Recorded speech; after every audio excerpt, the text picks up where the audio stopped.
what if I told you that the entire future of a global faith, the very identity of its most important figure, all came down to a single word? Or, get this, a single letter. Yeah. So let's dive right in, because today we're going to unpack a massive theological showdown where one tiny little Greek letter would end up defining God for billions and billions of people. We're talking about the Council of Nicaea, all the way back in 325 AD. And you've got to understand, this wasn't some stuffy, dusty old seminar, no way. This was a critical moment, a real line-in-the-sand kind of deal. The early church knew it had to stand up and fight for the true identity of Jesus Christ.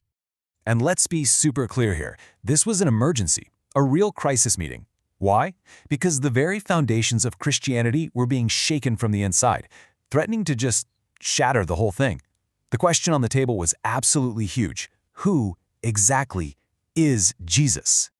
So you're probably wondering, what could possibly cause a crisis this big? Well, it all kicked off with a powerful and, for a lot of people, a really dangerous new idea. And this idea was spreading like wildfire, thanks to one very, very charismatic priest.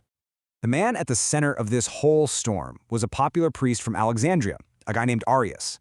And he started teaching something that was, frankly, revolutionary. He said that Jesus, the Son, wasn't eternal. Arius's whole argument was that he was a created being. I mean, the greatest of all creations, sure, but still created.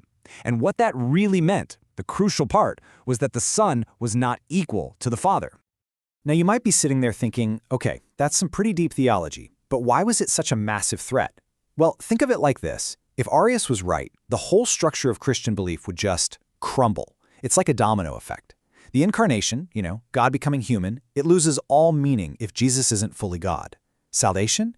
That whole idea collapses. And the Trinity, the very core of how God is understood, totally broken. So, with the faith basically on the brink of a theological civil war, something had to be done. A response wasn't just a good idea, it was absolutely necessary. And that's what led to this historic, totally unprecedented summit, a real showdown at a place called Nicaea. And look, the scale of this was just massive for the time. We're in 325 AD, and the Emperor Constantine himself calls for the first ever ecumenical council. We're talking over 300 bishops traveling from every single corner of the Roman Empire, from as far as Britain all the way to Persia, to gather in one place and settle this thing once and for all. Okay, so leading the charge against Arius's ideas were some key figures like Alexander, who was the senior bishop from Arius's own city. But the real one to watch, the name that was going to become legendary in this whole fight, was this sharp, passionate young deacon in Alexander's crew named Athanasius. Now, he wasn't the guy in charge, but he was about to become the fiercest defender of what we now call Nicene Christianity. Now, it's a common mistake to think that the council was just a room packed with Arians. Actually, very few were hardcore followers of his teaching. The real danger, the real problem, was just widespread confusion. You see, most of the bishops believed Jesus was divine, but they just didn't have the exact words to explain how. And that uncertainty, that's the fertile ground where Arius's clear, simple idea was really taking root.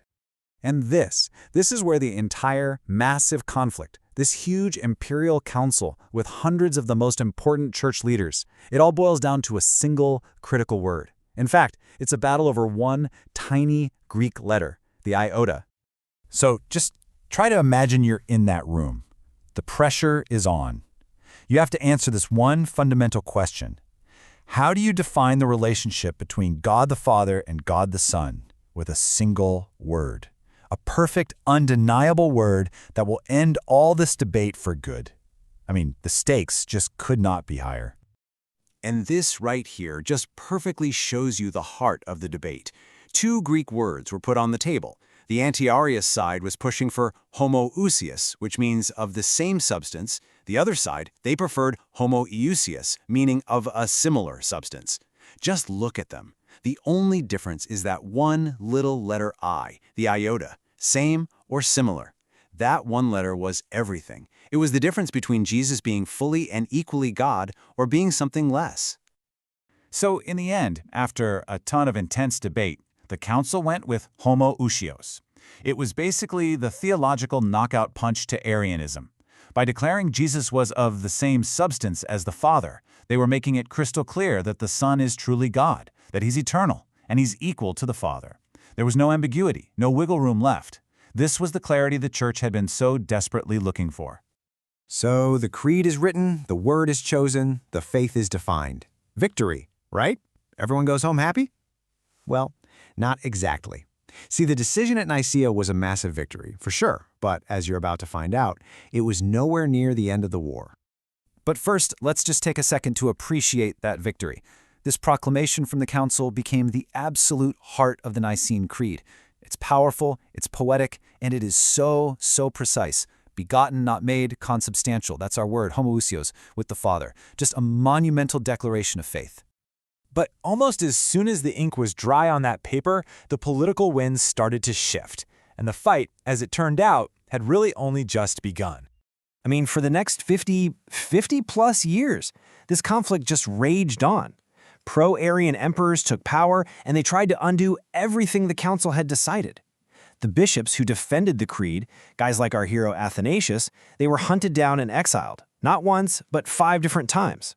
He famously became known for standing Athanasius contra mundum, that's Athanasius against the world. It actually wasn't until 381, at another council in Constantinople, that the Nicene Creed was finally definitively reaffirmed for good. So, after all that struggle, what's the lasting legacy of Nicaea?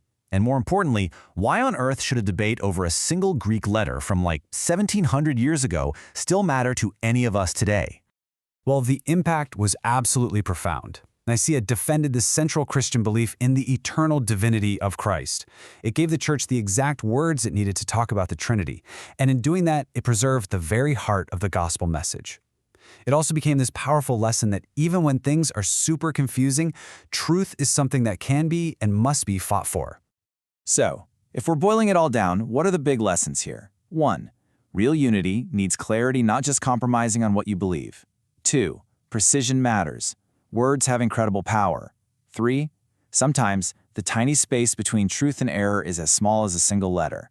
And 4. Nicaea is really a testament to the idea that some truths are worth defending, no matter what it costs. And that brings us right back to where we started, to the creed itself, a statement that billions of people have repeated for centuries, defining the very heart of their faith. Jesus Christ, true God from true God, of one substance with the Father. A truth that was defended, clarified, and preserved, right down to the very last iota.